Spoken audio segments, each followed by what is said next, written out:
Saudara-saudari, marilah kita mendengarkan renungan dengan judul Yesus disembah ketika naik ke surga,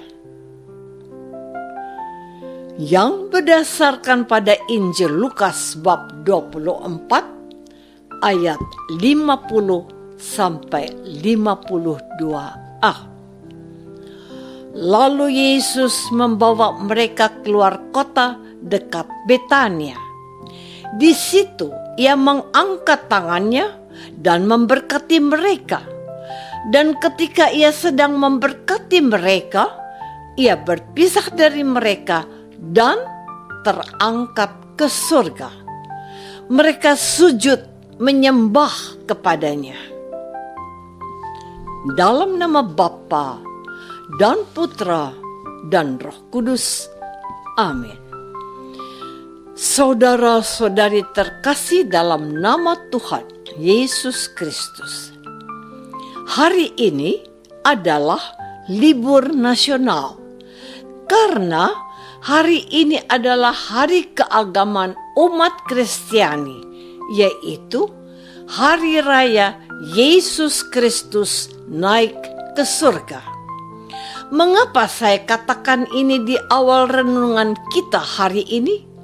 Saya mau menunjukkan rasa sukacita dan bangga serta penghargaan setinggi-tingginya bahwa peristiwa Yesus terangkat ke surga menjadi salah satu tekanan dan pilihan gereja untuk menyadarkan umat Allah betapa penting peristiwa ini, dan untuk orang lain sebuah kesaksian bahwa Yesus itu bukan saja turun dari surga dan menjadi manusia, tetapi juga bahwa dia naik ke surga yang ditinggalkannya untuk menemui umat kesayangannya serta mencintai mereka dengan cara menebus mereka.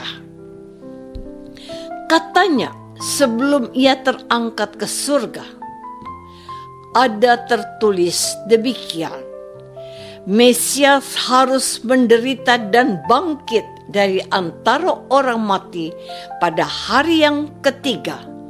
Dan lagi, dalam namanya berita tentang pertobatan dan pengampunan dosa harus disampaikan ke segala bangsa mulai dari Yerusalem.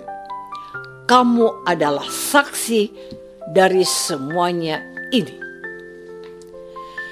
Saudara-saudari terkasih, dan Yesus menambahkan pula, Aku akan mengirim kepadamu apa yang dijanjikan Bapa-Ku.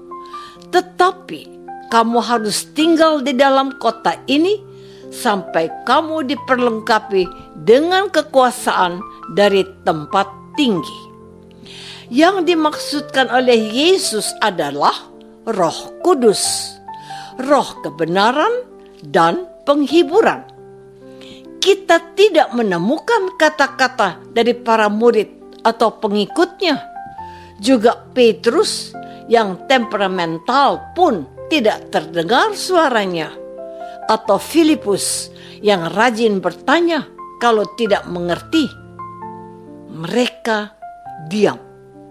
Lalu Tuhan Yesus terangkat ke surga ketika ia memberkati mereka. Inilah yang ditulis Lukas. Mereka sujud menyembah kepadanya karena ia memang guru dan Tuhan mereka. Inilah iman dan pengakuan gereja perdana bahwa Yesus memang anak Allah yang naik ke surga dan kepadanya diberikan penyembahan sebagai Allah. Yesus tidak diam-diam meninggalkan dunia ini untuk kembali kepada Bapa, tetapi para muridnya adalah saksi kepulangannya ke surga. Mereka adalah saksi peristiwa ini. Saudara-saudari terkasih, kita mengetahui dari pewartaan gereja serta apa yang ditulis para pengarang suci dalam kitab suci, khususnya Injil, bahwa Tuhan Yesus semasa hidupnya membuat banyak mujizat. Mujizat yang terbesar adalah Ia bangkit dari kematian pada hari yang ketiga. Semuanya itu ada saksinya. Yesus menampakkan dirinya bahwa Dia hidup kepada Maria Magdalena, kepada 10 rasul, kepada sejumlah pengikutnya, dan juga kepada Thomas yang enggan percaya sebelum melihat dengan mata kepalanya sendiri.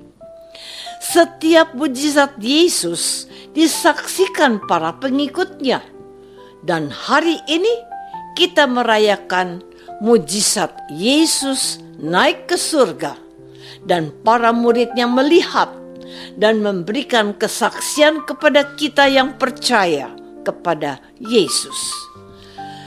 Kepada mereka dimandatkan tugas untuk menjadi saksinya. Kita pun dipilih dan dipanggil Yesus untuk menjadi saksi tentang kasih Allah yang menghendaki semua orang selamat. Yesus itu sudah wafat dan bangkit serta naik ke surga. Ia datang untuk menebus umat manusia. Dalam hal ini, para penginjil suci sepakat bahwa Yesus menghendaki segala makhluk diselamatkan. Markus menuliskan firman Yesus, "Pergilah ke seluruh dunia, beritakanlah Injil pada segala makhluk. Siapa yang percaya dan dibaptis akan diselamatkan." Markus bab 16 ayat 15 dan 16a. Penginjil Matius pun menjelaskan hal yang sama, bahwa sebelum terangkat ke surga, Yesus menghendaki para murid menjadi saksi dari kasih Allah. Tetapi mereka harus bersabar sampai Roh Kudus melengkapi mereka untuk bisa bersaksi dengan benar. Roh Kudus akan memimpin mereka dalam segala kebenaran dan akan mengajarkan hal-hal yang dikehendaki Tuhan di masa yang akan datang. Saudara-saudari terkasih, hari ini adalah hari Kamis. Namun, dalam kalender liturgi, hari raya ini disamakan dengan hari Minggu. Maka umat Katolik wajib untuk merayakannya dalam Ekaristi di gereja-gereja paroki yang terdekat dan bisa dijangkau. Untuk maksud itu juga, maka para petinggi gereja Katolik di Indonesia mengusulkan bahwa hari ini menjadi hari libur nasional dengan harapan umat Kristiani dapat dengan mudah dan dengan hati gembira dapat merayakan pesta mulia ini. Pada hari ini, pesan penting yang mau disampaikan kepadamu bahwa Tuhan Yesus peduli akan masa depan gerejanya. Karena itu, Ia memberkati mereka sebelum terangkat ke surga.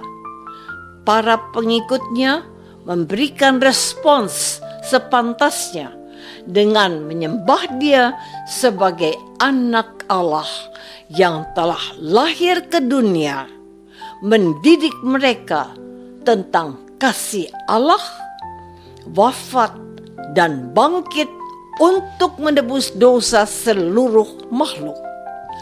Tuhan mau kita percaya kepadanya dan kita harus memberikan kesaksian kepada segala bangsa bahwa Yesus itu Anak Allah. Ingat pesannya untuk kita hari ini. Kamu adalah saksi semuanya ini. Apakah aku sudah siap untuk bersaksi akan kasih Allah untukku dalam diri Yesus? Marilah kita berdoa. Bapa yang Maha Baik, kami bersyukur karena boleh merayakan pesta kenaikan Tuhan Yesus kembali kepadamu. Berilah kami iman bahwa Ia adalah anak-Mu, serta memberi kesaksian akan kasih-Mu untuk dunia ini. Dialah Yesus, Putra-Mu, Tuhan kami. Amin. Semoga kita semua selalu dinaungi dan dibimbing oleh berkat Allah yang Maha Kuasa. Dalam nama Bapa dan Putra dan Roh Kudus. Amin.